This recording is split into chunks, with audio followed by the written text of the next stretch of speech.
nessa noite nós vamos dar continuidade à exposição, às cartas escritas às igrejas da Ásia. E nessa noite nós vamos estar ministrando a terceira carta, a carta à igreja de Pérgamo. Essa carta que está escrita aí no livro de Apocalipse, no capítulo 2, a partir do verso 12, indo do verso 12 ao verso 17, que diz assim: Ao anjo da igreja em Pérgamo escreve: Estas coisas diz aquele que tem a espada afiada de 2 gumes. Conheço o lugar em que habitas, onde está o trono de Satanás, e que conservas o meu nome, e não negaste a minha fé. Ainda nos dias de Antipas, minha testemunha, meu fiel, o qual foi morto entre vós, onde Satanás habita. Tenho, todavia, contra ti algumas coisas, pois que tens aí os que sustentam a doutrina de Balaão, o qual ensinava a Balaque a armar ciladas diante dos olhos dos filhos de Israel, para comerem coisas sacrificadas aos ídolos e praticarem a prostituição. Outros sim, também tu tens os que da mesma forma sustentam a doutrina dos nicolaítas. Portanto, arrepende-te, e se não, venho a ti sem demora, e contra eles pelejarei com a espada da minha boca. Quem tem ouvidos, ouça o que o Espírito diz às igrejas. Ao vencedor, dar-lhe-ei do maná escondido, bem como lhe darei uma pedrinha branca, e sobre essa pedrinha escrita um novo nome, o qual ninguém conhece, exceto aquele que o recebe. Feche os teus olhos, oremos ao nosso Deus. Pai, alcance-nos mais uma vez por tua graça e misericórdia, e leva-nos, Senhor, à compreensão da tua palavra, a sermos acrescidos, Senhor, daquilo que o Senhor quer ministrar aos nossos corações, e certamente o Senhor quer falar a nós. Certamente o Senhor não nos moveu a viver este tempo de reflexão, de meditarmos em cada uma destas cartas de forma vã, mas certamente há uma igreja necessitada de receber das instruções da tua palavra para mudança. Em um mês em que nós estamos ministrando palavras sobre aqueles que vencem, para vencer uma necessidade de entendermos qual o nosso propósito diante de ti, o que precisamos viver diante de ti. Ministra, Senhor, começando ao meu coração, a tua igreja, a tua palavra a nós. Se sobre nós choramos em nome de Jesus. Amém.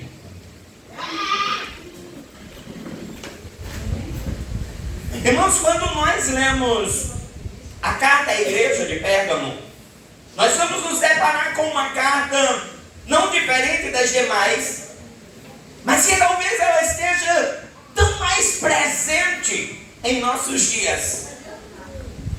É uma carta que ela vai impactar a nossa vida como igreja do Senhor, quanto ao nosso compromisso para com vivermos, pregarmos, falarmos, testemunharmos da palavra do Senhor com responsabilidade.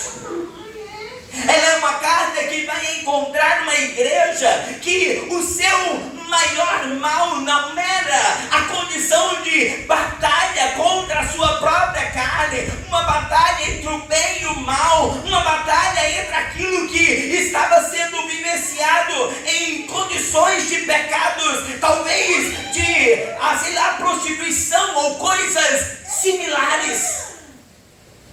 Mas a sua maior batalha era contra viver uma vida que fosse contrária às Escrituras. A igreja em Pérgamo, ela era uma igreja que estava envolvida em uma condição de cultura, de cidade, de espaço físico, envolvidas por N coisas, N situações.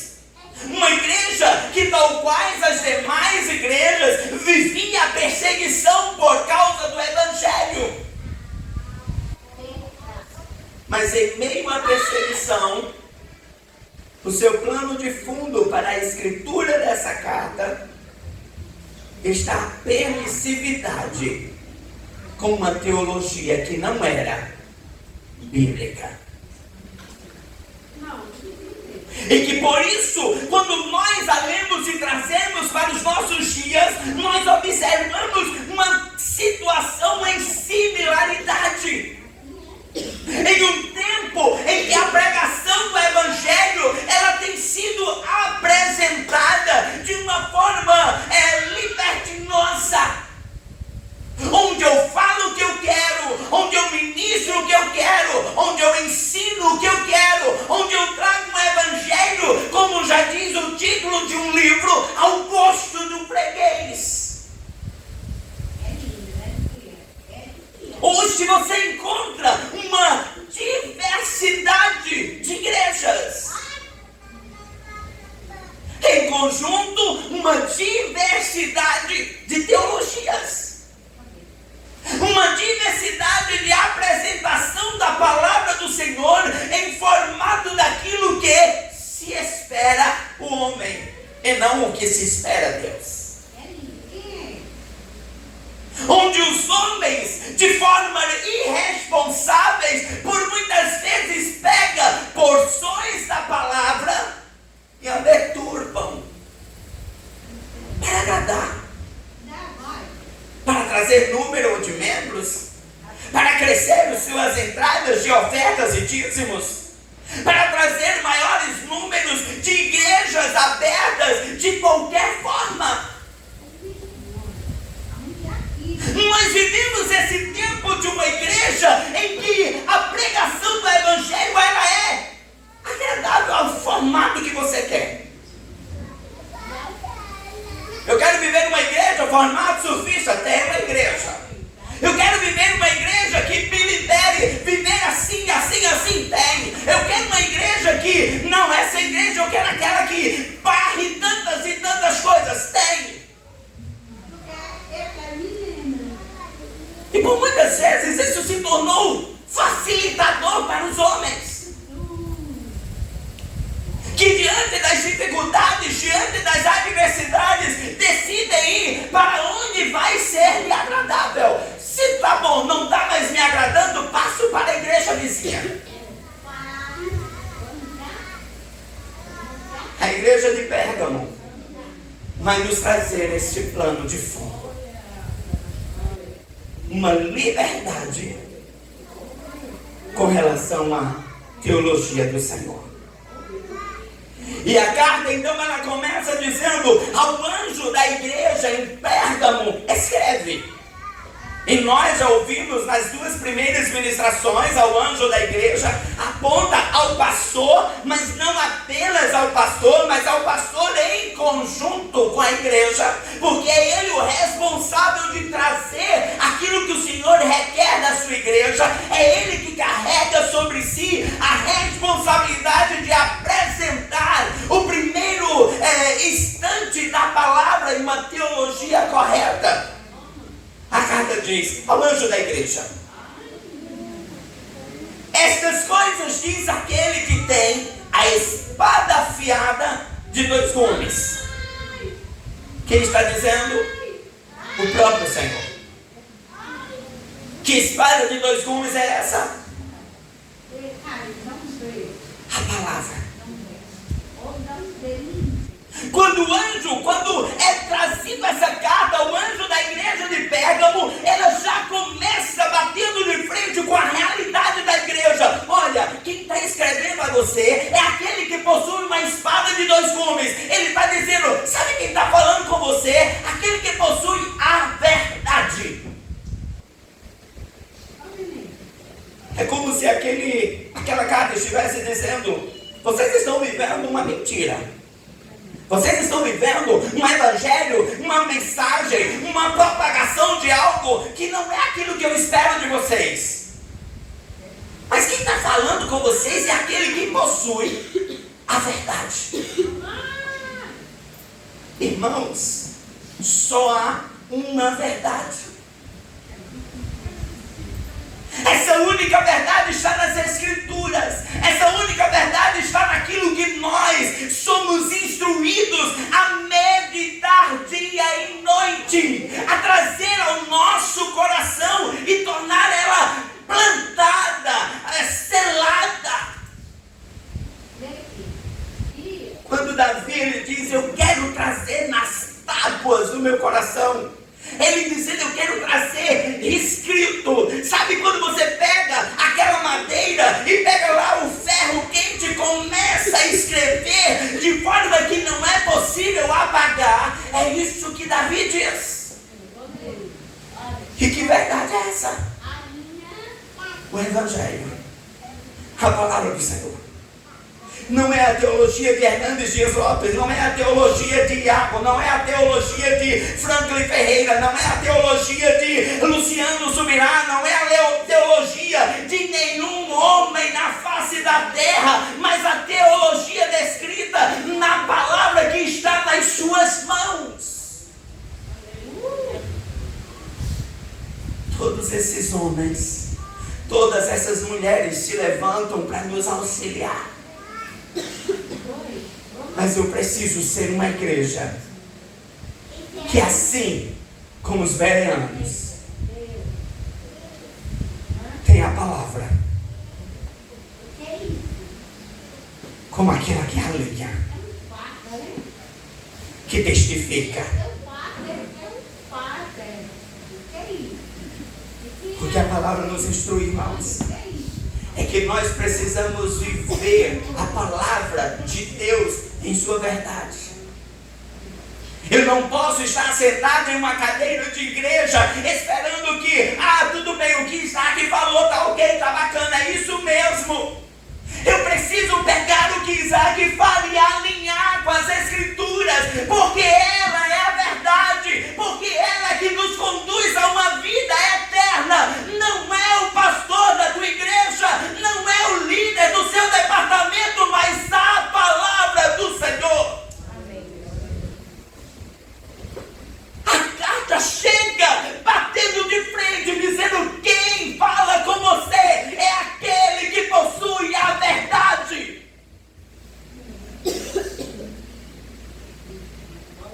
Irmãos, nós estamos vivendo um tempo de seguidores.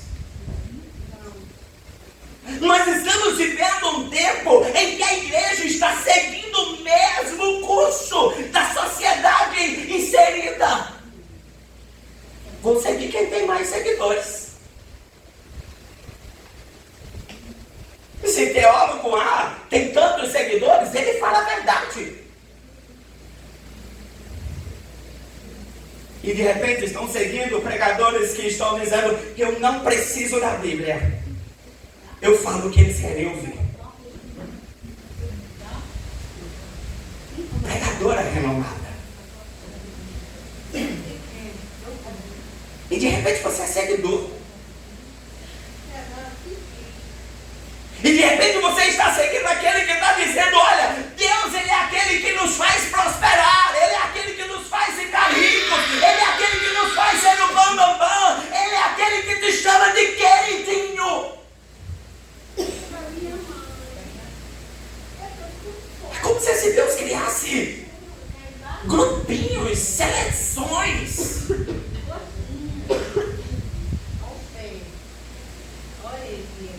O anjo, quando está escrevendo a essa igreja, ele está dizendo: quem está falando com vocês é aquele que possui a espada de dois gumes.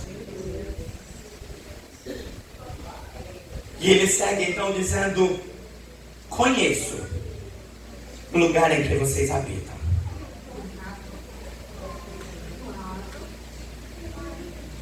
Irmãos, quando o anjo ele começa a falar com essa igreja, Ele agora está chegando e dizendo: eu sei qual é a realidade da cidade.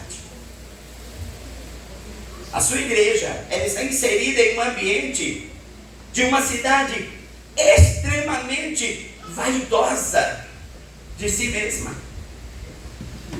É uma cidade que havia historicamente um papel de importância no ambiente da Ásia. Ela por muito tempo foi capital da área que a Ásia era, o seu território. Ela era conhecida. É como você parar e pensar assim: qual é a capital dos Estados Unidos? E você tem logo de cara: qual é a do Brasil? Você tem de cara, você sabe. Porque são as cidades que estão ali no topo do conhecimento da geografia desses territórios. E essa cidade, ela se enaltecia por isso. Nós somos top. Pérgamo também era uma cidade de centro cultural. Irmãos, uma das nossas maiores dificuldades é quando nós queremos conhecer demais. Quando nós queremos saber demais. A biblioteca de Pérgamo era uma biblioteca que apenas perdia para a biblioteca de Alexandria. Ela tinha cerca de 200.000 pergaminhos. Pérgamo ainda enaltecia porque os seus pergaminhos eram diferentes dos pergaminhos de Alexandria. Porque quando eles construíram a sua biblioteca, os de Alexandria não quiseram mais liberar a manutenção enviando aquilo que era o material utilizado, e agora eles criamos o nosso formato de escrever e criam os pergaminhos de pele de animais. É uma cidade movida pelo conhecimento. É uma cidade movida por o saber mais. Pérgamo ainda se destacava pelo seu paganismo religioso. Em Pérgamo ficava um grande panteão. Havia altares para vários deuses em Pérgamo. No topo da Acrópole ficava o famoso templo dedicado a Zeus, uma das 7 maravilhas do mundo da época. Todos os dias se levantava a fumaça dos sacrifícios a Zeus. Mas era apenas isso? Eles também tinham altares ao Deus Salvador, o Deus Esculápio, que era o Deus que fazia, que eles acreditavam que curava as suas enfermidades. Em Pérgamo estava ainda o culto ao imperador. Era um cerco, irmãos, de 200 templos erguidos ao imperador. Pérgamo tinha quem? A sede. Pérgamo estava ali, cultuando a vários deuses, cultuando ao seu imperador. Você para pensar que a igreja estava envolvida em uma realidade cultural onde enaltecia por quem ela era. Somos a top, somos a capital. É como você parar e dizer: não, eu estou em Brasília, é no centro do poder, é aqui. Eles ainda tinham o quê? Eles agora tinham a melhor biblioteca, a segunda melhor biblioteca. E agora eles estão ali envolvidos a quê? A conhecer a filosofia, ao conhecimento das ciências e buscando a cada dia mais saber.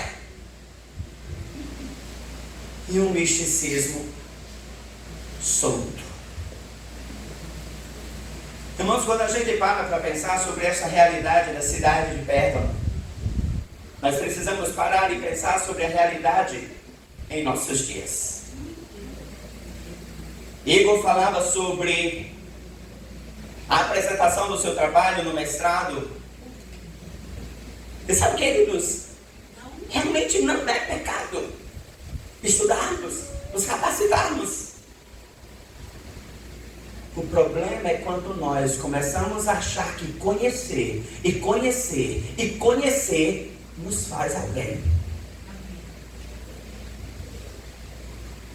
É quando muitas vezes nós estamos estudando teologia, e estudamos, lemos livros e mais livros, teologias e mais teologias, mas agora de repente Deus deixou de ser valorizado e agora eu conheço, eu sei como agir.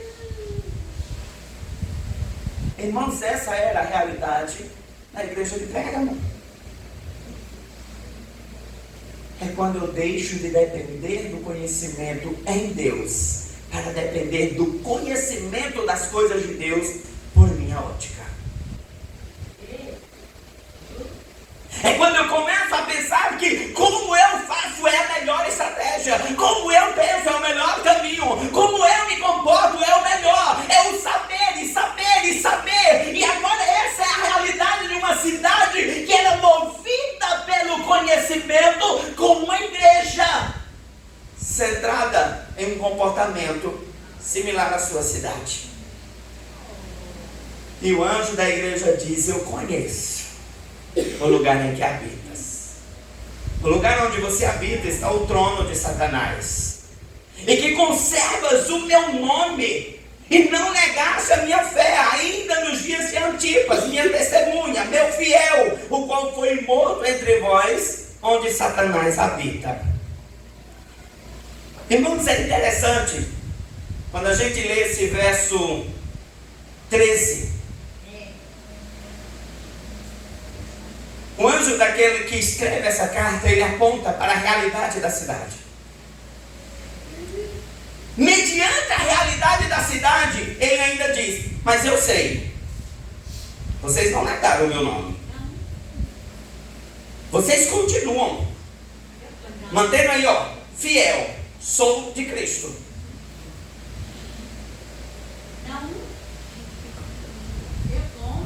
Mas o nosso maior problema, irmãos, é quando nós estamos defendendo cegamente uma ideia, sem ter os nossos olhos abertos para a verdade daquilo que nós estamos vivendo. E estamos iludidos, cegos pelos nossos próprios atos, cegos pelo nosso próprio comportamento. Eu estou certo, eu estou na igreja, defendo Cristo até dar o sangue na canela, sou de Cristo. Mas os seus comportamentos condizem com o sou de Cristo?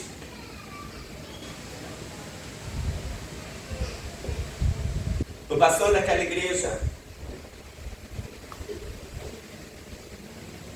por amor a Cristo,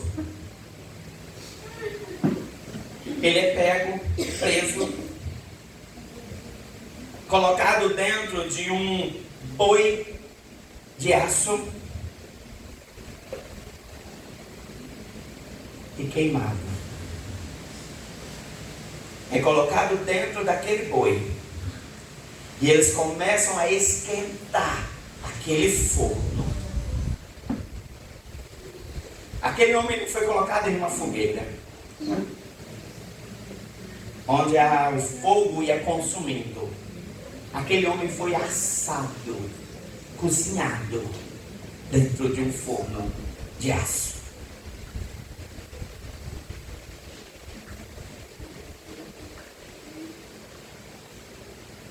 Mas aquela igreja estava se despercebendo do que era verdadeiramente viver para Deus.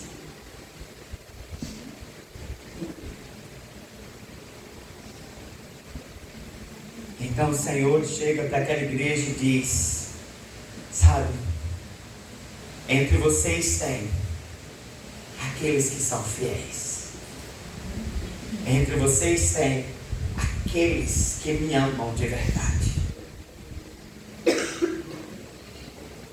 Mas sabe o que eu tenho contra vocês? E ele vai falar sobre dois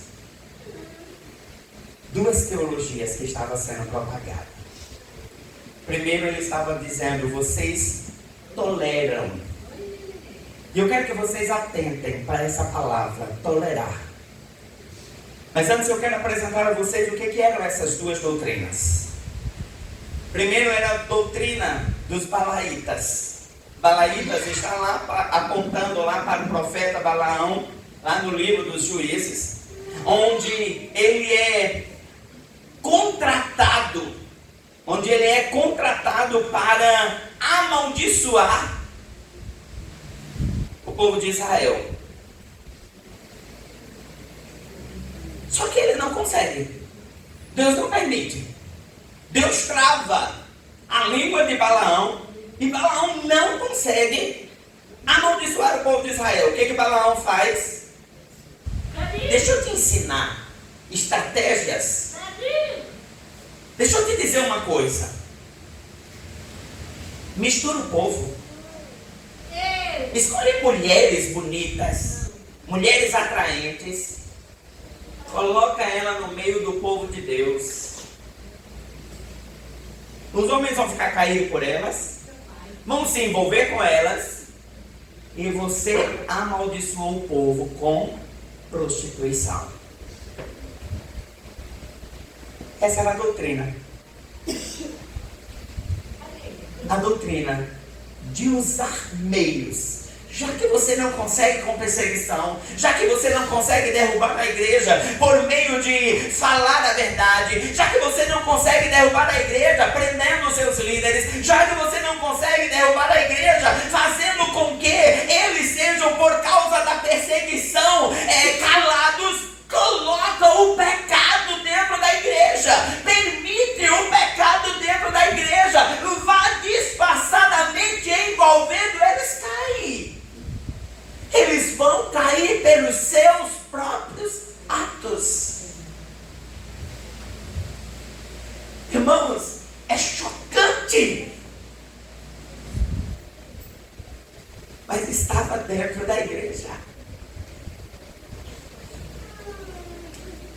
Balaão era profeta. Balaão foi quem ensinou a derrubar o povo. Esses homens estão dentro da igreja. Esses homens estão se apresentando por meios. Querido, isso é besteira. O que tem isso? O que tem você fazer isso ou fazer aquilo? Qual o problema?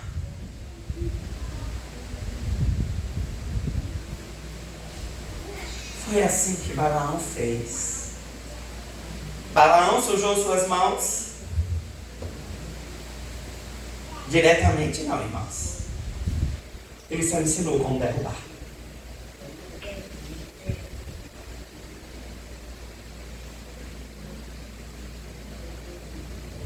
A palavra do Senhor diz que eles ainda tinham outra doutrina tolerada no meio da igreja. A doutrina dos Nicolaitas. Irmãos, se as balas de Balaão já era terrível, sabe o que os Nicolaitas ensinavam? Sabe como é que você alcança maior cuidado de Deus, maior carinho do Senhor, maior proximidade com Deus? Pecando.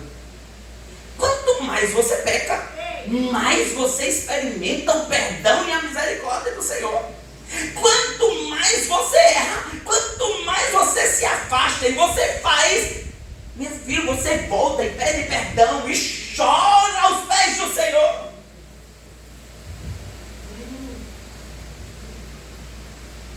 Irmãos, é diferente dos nossos dias. Quantos estão dentro da igreja apresentando uma facilidade ao Evangelho e a igreja está caminhando para o pecado, caminhando para o pecado, caminhando para o pecado? Quantos na igreja dizendo, meu filho, Deus te ama. Não importa como você está, Deus te ama. Não importa se você está errando, Deus te ama. Ai, Deus, Deus ele aborrece o pecado, mas ele ama o pecador.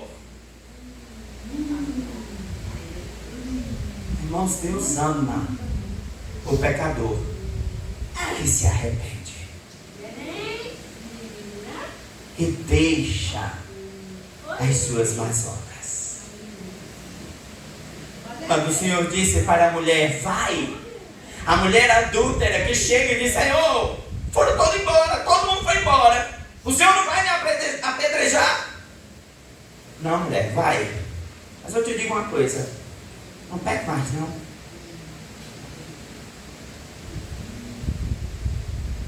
Você não vai encontrar a palavra do Senhor dizendo, vai. Se você pecar de novo, a gente dá um jeitinho. Não, tudo bem, você pecou hoje, pecou amanhã, pecou de novo. Tá bom, bichinho. É fraquinho. O anjo do Senhor olha e diz, sabe o que eu tenho contra com vocês? É que vocês toleram. E eu quero lhe chamar a atenção para o tolerar. A igreja de Pérgamo tinha homens cristãos, homens que defendiam a genuína palavra, homens que seu comportamento condizia com o que ele pregava, homens que a sua vida era espelhada nas palavras do Senhor, mas Senhor, quem está errando é a Luciana, deixa ela, eu não vou me meter, eu estou fazendo a minha parte. Sabe o que é tolerar, irmãos? É você não defender o que é certo. Sabe o que é tolerar, irmãos? É você dizer, eu estou fazendo o que é certo. Se Luciana faz o errado, deixa que ela presta conta com Deus. Sabe o que é tolerar? E o que a palavra do Senhor está dizendo? Eu tenho contra vocês, é que vocês toleram, vocês permitem, apesar de muitos estarem vivendo uma genuína teologia, vocês aceitam que no meio de vocês estejam aqueles que não pregam a genuína e sã palavra. Era como se o anjo dissesse, vocês precisam limpar a igreja, vocês precisam ir de encontro às falsas doutrinas.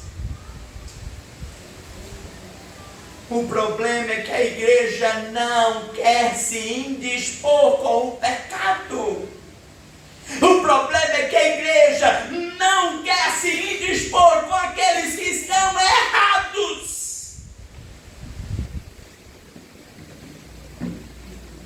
Nós temos medo, irmãos. Nós somos uma igreja melindrosa. Não quero estar de mal com meu irmãozinho. Ai, eu gosto tanto dele.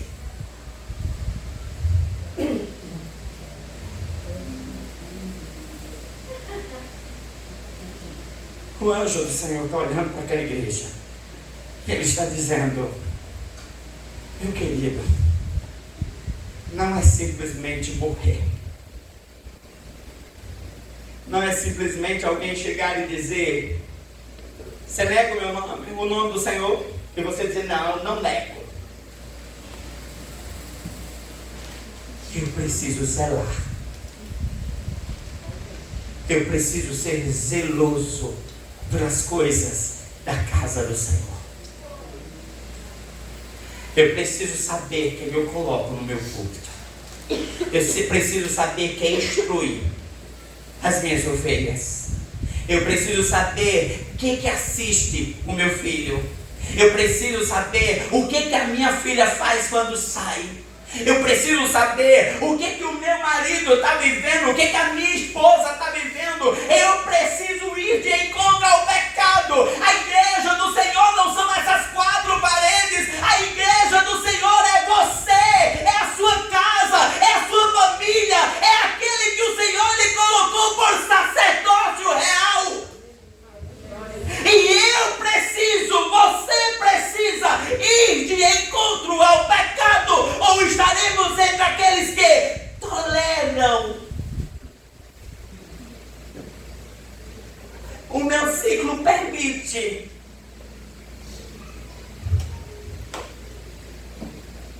que o Senhor estava dizendo era que a igreja não estava diferente, irmãos. A cidade tinha Deus para tudo. Pérgamo não proibia que você fosse cristão, desde que você adorasse o imperador. Adora o imperador, tá bom, e pode viver sua fé. Sincretismo religioso. E nós estamos vivendo similaridades no meio do nosso povo.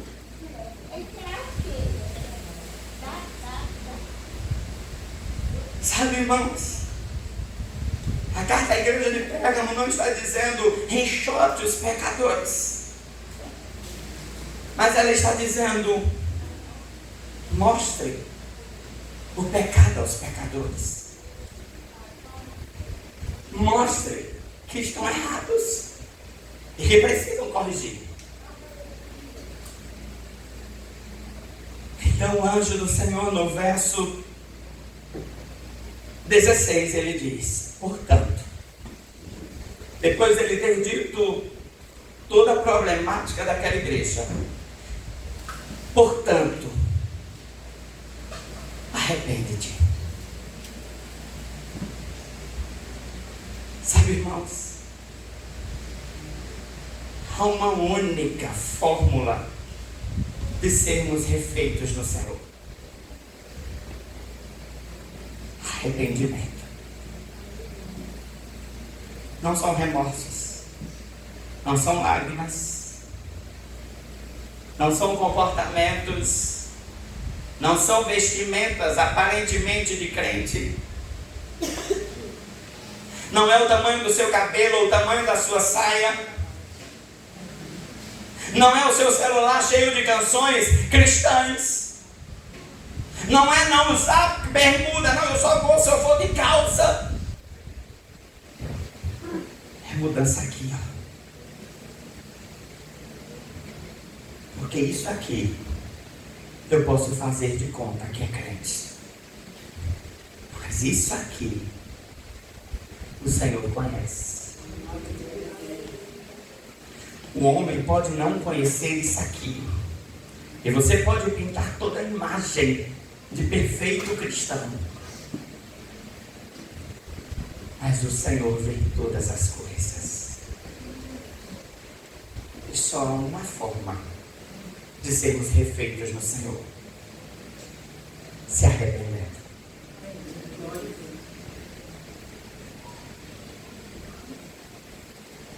E o Senhor diz, portanto, arrependam-se. Mas se vocês não se arrependerem,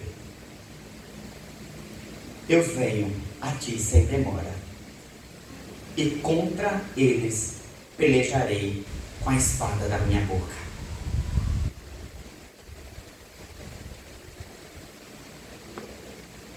Irmãos, o anjo está dizendo: vocês precisam se arrepender. Mas se você não se arrepender, se preocupe não. Eu vou levantar quem venha. E com a palavra, coloque cada um no seu devido lugar. Irmãos, é como se o anjo estivesse dizendo àquela igreja: você pode não querer fazer, é uma decisão, é uma escolha. Você quer bater de frente com os balaítas? Você quer bater de frente com os nicolaítas? Você quer limpar a igreja? Quer não? Acha que está bom do jeito que está? Tem nada não, meu filho. Eu não preciso de você. A minha palavra é suficiente.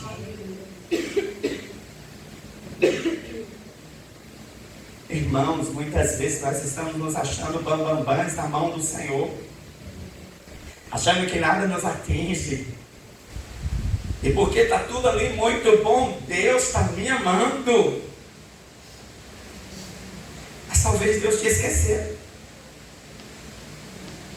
Mas talvez Deus fez contigo qual fez com Saul: não tenho mais negócio contigo. Levantei Davi. Tu não quer reinar como eu quero? Levantei Davi. Com você não tenho mais negócio. E Saul continuava rei. Deus não pegou Saul, matou e botou Davi. Deus levantou Davi e Saul continuou reinando.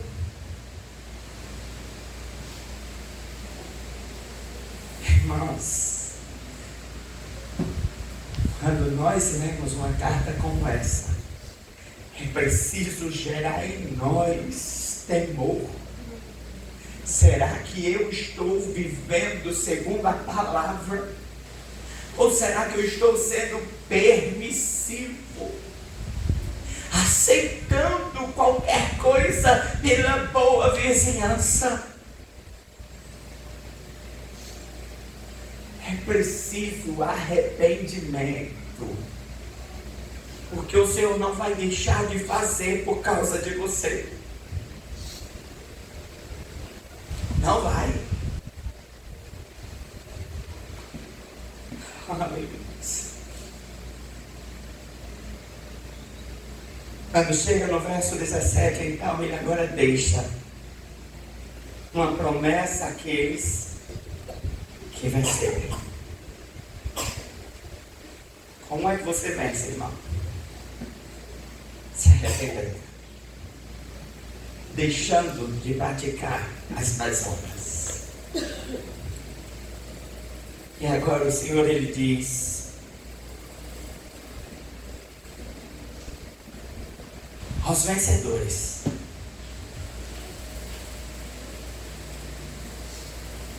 ao vencedor darei eu de comer do maná escondido.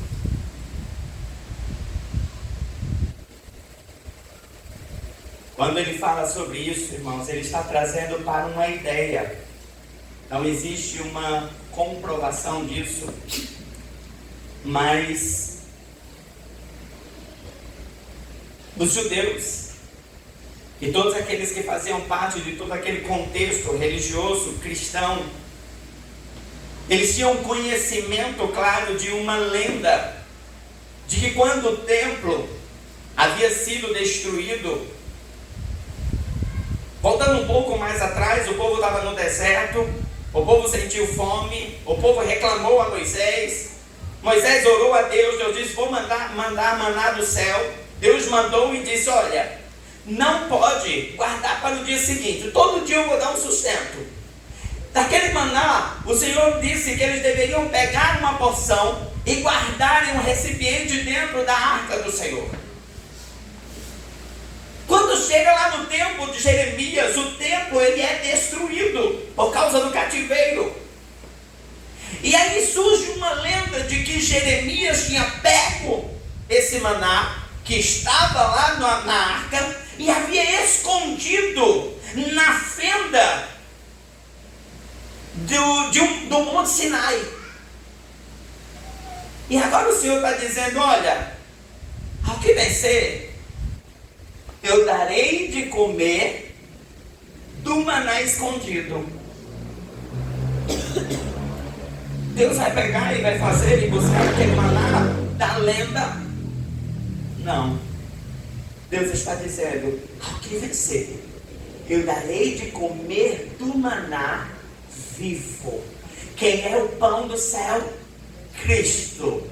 É se alimentar do pão que não permite que eu volte a ter fome. É se alimentar do pão que vai me fazer viver a eternidade ao lado do Senhor. E Ele está dizendo: ao que vencer, vocês estão esperando isso. Eu tenho o pão vivo, aquele que desceu do céu, que morreu entre vós, que fez com que vocês pudessem ser redimidos.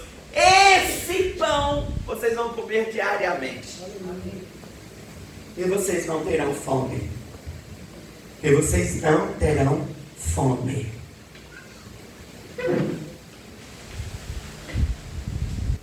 Aí ele diz ainda: irmãos, eu achei extraordinário. Porque o Senhor... Porque o Senhor, ele diz ao vencedor: darei do maná escondido. Bem como eu também lhe darei uma pedrinha branca. Irmão, sabe o que significa essa pedrinha branca? Na época em que a carta ela foi escrita, os julgamentos eles eram feitos parecidos com o que nós temos hoje. Tem lá uma bancada de júri, só que eles vão para uma sala e começam lá a votarem para poder decidir a sentença, se é culpado ou se não é. Nesse tempo, esse júri, eles votavam à frente de todos que estavam ali na plateia. E eles iam até o povo, e eles iam chegando diante desse povo e diziam assim, ó, vamos lá, o júri. E está lá, o réu, Ney, havia pecado, havia errado. Chega lá, Tony, coloca uma pedrinha preta, é culpado. Chegava lá, Carol, trazia uma pedrinha branca. Não, ele não é culpado. Quanto mais número de pedras de uma cor, indicavam qual seria a sentença. Se tinha mais pedras brancas, livre. Mais pedras pretas, culpado. Só que o Senhor agora olha para nós, culpados, pecadores, raça depravada. E Ele olha e diz assim, mas sabe o que eu vou fazer?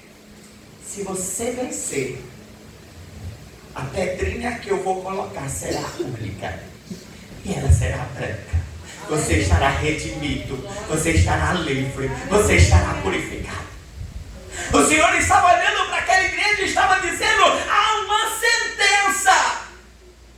Há uma sentença liberada sobre vocês. Mas aquele que vencer será tirado da condição de maldito, daquele que seria lançado fora do Senhor. E agora eu trarei para uma nova vida.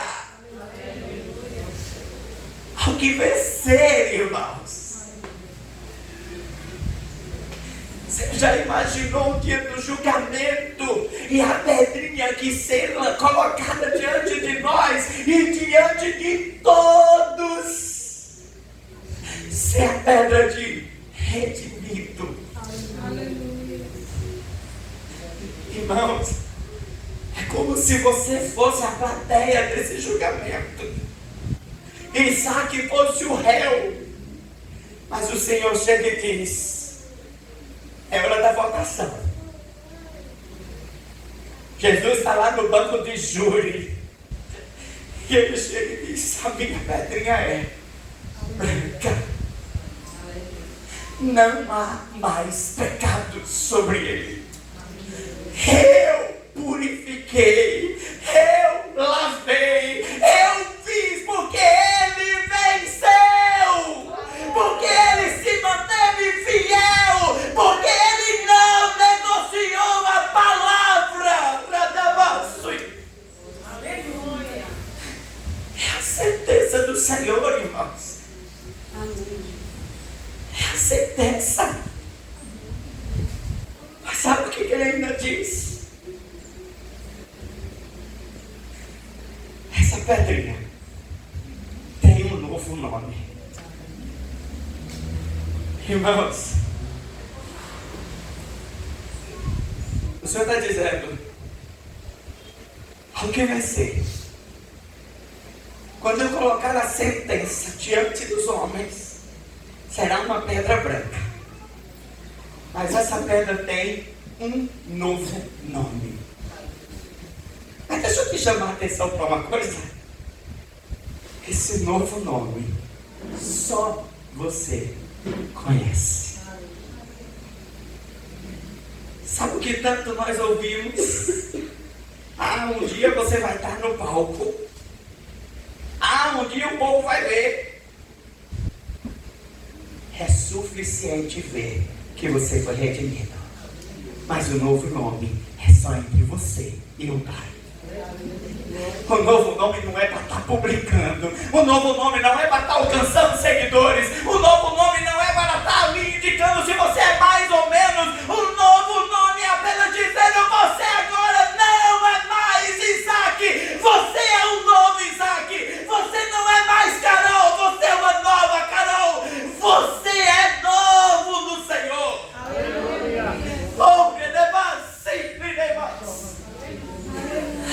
uma nova sentença. Mas aqui venceu.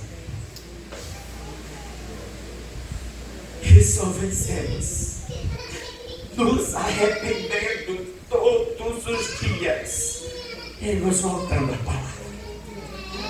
Não negociando a palavra. Não negociando o Evangelho. Não aceitando o Evangelho que não esteja nas Escrituras. Se não estiver aqui, amaldiçoado seja. Eu preciso viver o Evangelho do Senhor. Mas eu quero concluir nessa noite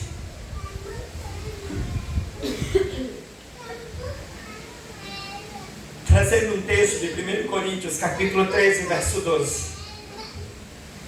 O apóstolo Paulo escrevendo à igreja, ele diz: de que me adianta falar em tantas línguas se eu não tiver amor? De que me adianta doar dos meus bens se eu não tiver amor? É nada. Mas ele chega lá no verso 12 e ele diz agora sim: agora, nós estamos vendo em um espelho, em enigmas, mas um dia, então veremos face a face. Agora eu estou conhecendo parte. Agora você conhece uma parte do que Deus ele vai fazer por você. Mas naquele dia, conheceremos como também sou conhecido. Não vai ter mais nada ofuscando. Não vai ter mais nenhuma manchinha. Não vai ter mais nada. Eu vou olhar face a face o Senhor. As mansões celestiais. Quem tem ouvidos, ouça o que o Espírito está dizendo à igreja. Quem tem ouvidos, escancare para ouvir o que o Espírito está dizendo à sua igreja. Quem tem ouvidos, abra ele o possível para ouvir o que Deus ele quer de você. A mensagem não é para o teu vizinho, a mensagem não é para aquele que não veio, é para você. Radabás. Quem tem ouvidos, ouça o que o Espírito diz à igreja. Fiquemos de pé.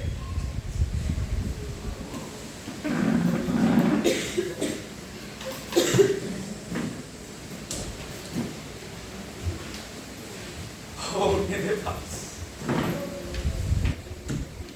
Oh. Eu quero lhe convidar nessa noite a orar.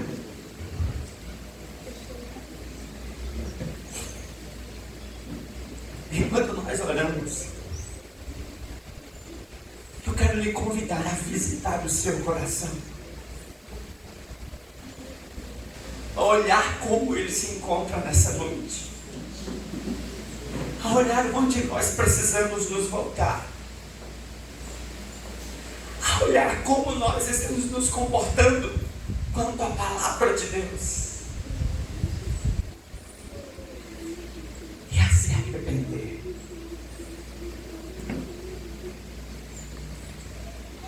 Porque só usufruirão da promessa. O que vencer. Ao que vencer. Eu queria que você fechasse os seus olhos, curvasse sua cabeça no seu lugar. Oh Deus. Oh Pai.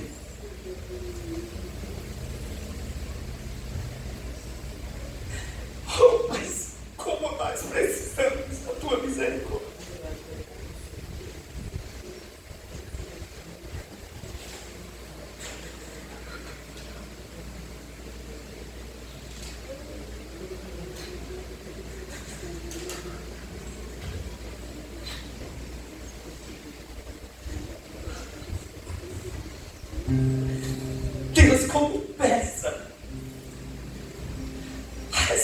responsabilidade em nossas vidas.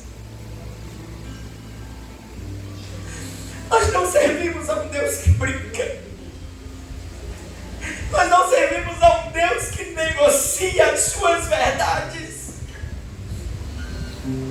E quantas vezes nós cantamos: Santo, Santo, Santo. Mas vivemos como se essa santidade não existisse. Perdoa-nos, Senhor. Alcance os nossos corações.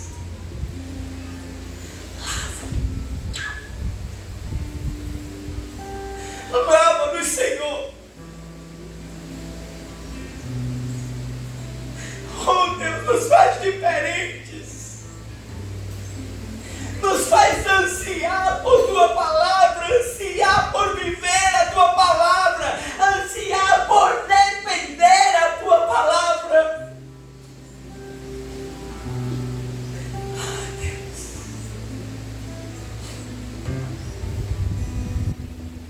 Não importa o quanto alcancemos nessa terra, Senhor,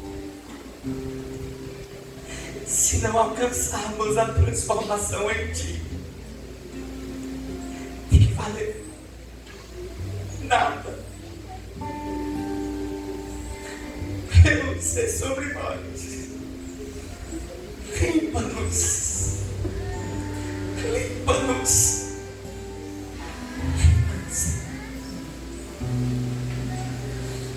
Oh,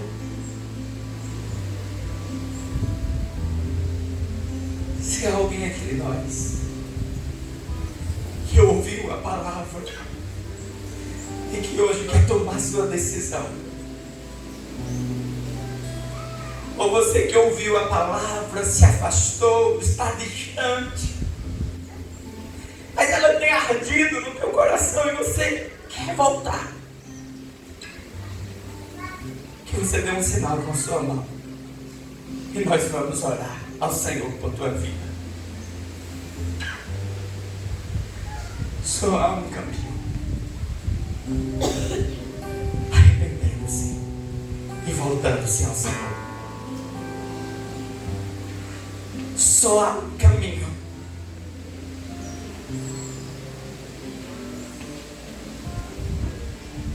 qual pedrinha você quer ver no dia do juízo? É tempo de arrependimento. É tempo de se voltar. É tempo.